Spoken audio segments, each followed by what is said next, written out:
ಏನಿದೆ ಒಂದು ಶಿಸ್ತಿಲ್ಲ. ದೂಡಾಡ್ಕ ಬರ್ತಾರೆ ಅವರು.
ಇಲ್ಲಿ ಮುಂದೆ ಮುಂದೆ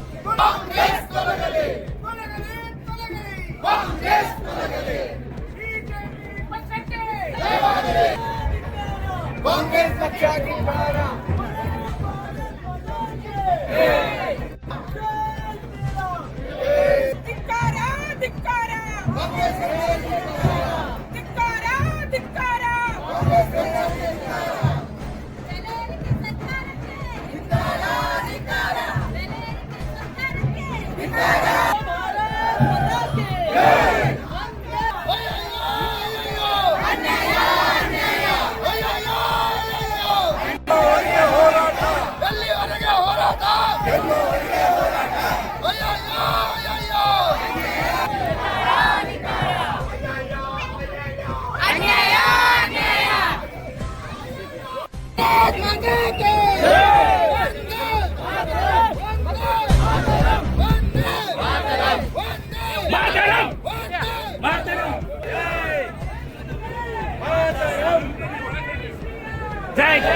ಇನ್ನೂ 15 ನಿಮಿಷ ಬೇಕು ಬರಕ್ಕೆ.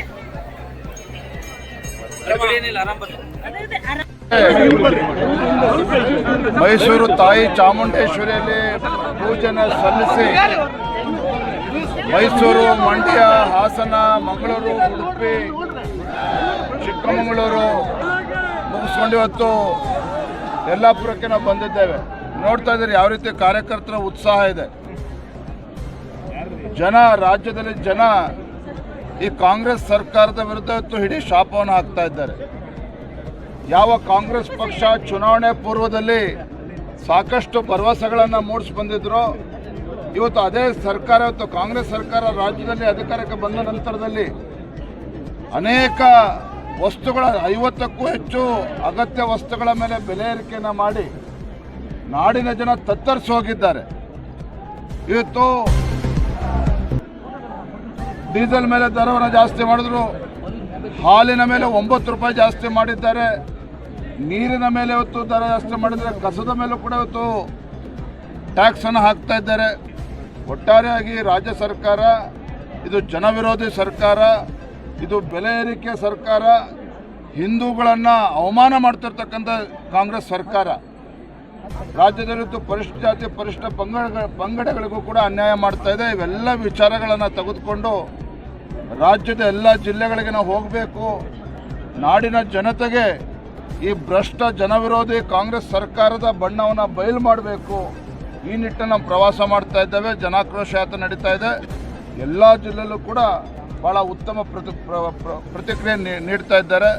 ಇವತ್ತು ಕೂಡ ಯಲ್ಲಾಪುರದಲ್ಲೂ ಕೂಡ ಬಹಳ ದೊಡ್ಡ ಸಂಖ್ಯೆಯಲ್ಲಿ ಇವತ್ತು ನಮ್ಮ ಕಾರ್ಯಕರ್ತರು ಈ ಹೋರಾಟದಲ್ಲಿ ಭಾಗವಹಿಸಿದ್ದಾರೆ. ಕೇಂದ್ರ ಸರ್ಕಾರದ ವಿರುದ್ಧ ಸಹಿತ ನಮ್ಮ ಜನಾಕ್ರೋಶ ಯಾತ್ರೆಯನ್ನು ಮಾಡ್ತೀವಿ ಅಂತ ಕಾಂಗ್ರೆಸ್ದವರು ಹೇಳ್ತಾ ಇದ್ದಾರೆ ಸರ್.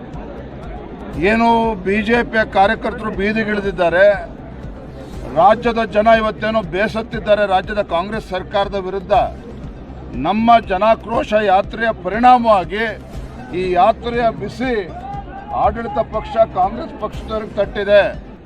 ಹಾಗಾಗಿನೇ ನಿನ್ನೆ ಡಿ.ಕೆ. ಶಿವಕುಮಾರ್ ಅವರು 17ನೇ ತಾರೀಕು ಕೇಂದ್ರ ಸರ್ಕಾರದ ವಿರುದ್ಧ ನಾವು ಹೋರಾಟ ಮಾಡ್ತೇವೆ, ಬೆಲೆ ಏರಿಕೆ ವಿರುದ್ಧ ಹೋರಾಟ ಮಾಡ್ತೇವೆ ಅಂತ ಹೇಳಿದ್ದಾರೆ. ಇವರಿಗೆ ತಕ್ಕ ಉತ್ತರವನ್ನು ನಾವು ಕೂಡ ಕೊಡ್ತೇವೆ, ರಾಜ್ಯ ಜನರು ಕೂಡ ನೀಡ್ತಾರೆ. ಕಾಂಗ್ರೆಸ್ ಜಾತಿ ಗಣತಿ ಮುಖ್ಯಮಂತ್ರಿಗಳ ಕುರ್ಚಿ ಅಲ್ಲಾಡ್ತದೆ. ಯಾವ್ಯಾವಾಗ ರಾಜ್ಯದಲ್ಲಿ ಜನರು ಈ ಕಾಂಗ್ರೆಸ್ ಸರ್ಕಾರಕ್ಕೆ ಇಡೀ ಶಾಪ ಹಾಕ್ತಾರೆ, ಆಗ ಮುಖ್ಯಮಂತ್ರಿಗಳಿಗೆ ಈ ಜಾತಿ ಜನಗಣತಿ ನೆನಪಾಗ್ತದೆ. ನಾನು ಹಲವಾರು ಬಾರಿ ಹೇಳಿದ್ದೇನೆ, ಒಂದು ರೀತಿ ಜಾತಿ ಜನಗಣತಿ ಅಂತಕ್ಕಂಥದ್ದು ಬೆದರು ಬೊಂಬೆ ಥರ ಈ ಸಿದ್ದರಾಮಯ್ಯ ಸರ್ಕಾರ ದುರ್ಬಳಕೆ ಮಾಡ್ಕೊಳ್ತಾ ಇದ್ದಾರೆ. ಮುಖ್ಯಮಂತ್ರಿಗಳಿಗೆ ಈ ಸಮುದಾಯಗಳಿಗೆ ನ್ಯಾಯ ಕೊಡಬೇಕು ಅಂತಕ್ಕಂಥ ಯಾವುದೇ ಒಂದು ಪ್ರಾಮಾಣಿಕ ಕಳಕಳಿ ಇಲ್ಲ. ಇವತ್ತು ವಿಷಯವನ್ನು ಡೈವರ್ಟ್ ಮಾಡ್ತಕ್ಕಂಥ ಸಲುವಾಗಿ ಈ ರೀತಿ ಜಾತಿ ಜನಗಣತಿಯನ್ನು ದುರುಪಯೋಗ ಪಡಿಸ್ಕೊಳ್ತಾ ಇದ್ದಾರೆ. ಅಷ್ಟು ಮಾತ್ರ ಸೀಮಿತ ಆಗ್ತಾ ಇದೆ ಅಷ್ಟೇ. ಬಿಜೆಪಿ ರಾಜ್ಯಾಧ್ಯಕ್ಷರಾಗಿ ಮತ್ತೊಂದು ಬಾರಿ ನಿಮ್ಮನ್ನ ಆಯ್ಕೆ ಮಾಡೋದಕ್ಕೆ ತೀರ್ಮಾನ ನಡೆದಿದೆ ಅಂತ ಒಂದು ಚರ್ಚೆ ನಡೆದಿದೆ. ಆ ಚರ್ಚೆ ನನ್ನ ಕಿವಿಗೆ ಬಿದ್ದಿಲ್ಲ. ತಾಯಿಯಲ್ಲಿ ಪ್ರಾರ್ಥನೆ ಮಾಡಿದ್ರೆ ಮುಂದೆ ಸರ್, ಈಗ ನಿಮ್ಮ ಸರ್ಕಾರದ ವಿಚಾರದಲ್ಲಿ ಸಹ ಕಮಿಷನ್ ಆರೋಪ ಬಂದಿತ್ತು. ಈಗಲೂ ಸಹ ನಿಮ್ಮ ಸರ್ಕಾರದಲ್ಲಿಯೂ ಸಹಿತ ಕಮಿಷನ್ ಆರೋಪ ಮಾಡಿದ್ರು ಗುತ್ತಿಗೆದಾರರು. ಇವತ್ತು ನಮ್ಮ ಸರ್ಕಾರ ಇದ್ದಾಗ, ಹಿಂದಿನ ಭಾರತೀಯ ಜನತಾ ಪಾರ್ಟಿ ಸರ್ಕಾರ ಇದ್ದಾಗ ಕಾಂಗ್ರೆಸ್ನವರು 40% ಆರೋಪ ಮಾಡಿದ್ರು. ಅದು ರಾಜಕೀಯ ಪ್ರೇರಿತವಾಗಿತ್ತಷ್ಟೇ.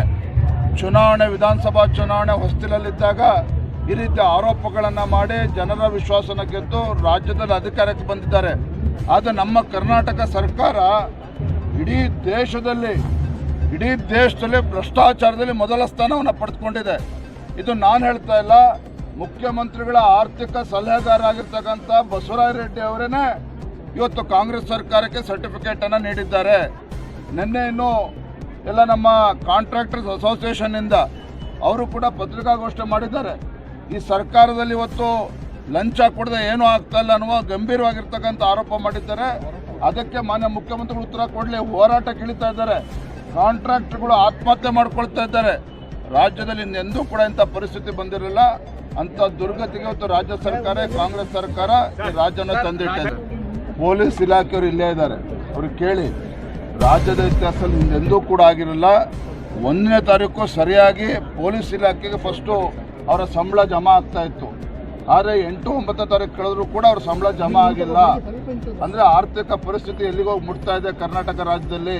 ಇವತ್ತು ಬೆಲೆ ಏರಿಕೆ ಯಾತಕ್ಕೋಸ್ಕರ ಮಾಡ್ತಾ ಇದ್ದಾರೆ? ಇವರು ಗ್ಯಾರಂಟಿಗಳನ್ನು ಪೂರೈಸೋದಕ್ಕೆ ಆಗ್ತಾ ಇಲ್ಲ, ಹಣ ಕ್ರೋಢೀಕರಣ ಮಾಡೋದಕ್ಕೆ ಆಗ್ತಾ ಇಲ್ಲ. ಮತ್ತೊಂದು ಕಡೆ ಭ್ರಷ್ಟಾಚಾರ, ಎಲ್ಲದರ ಪರಿಣಾಮ ರಾಜ್ಯದ ಆರ್ಥಿಕ ಪರಿಸ್ಥಿತಿ ದಿನೇ ದಿನೇ ಕುಸಿತಾ ಇದೆ. ಸರಿ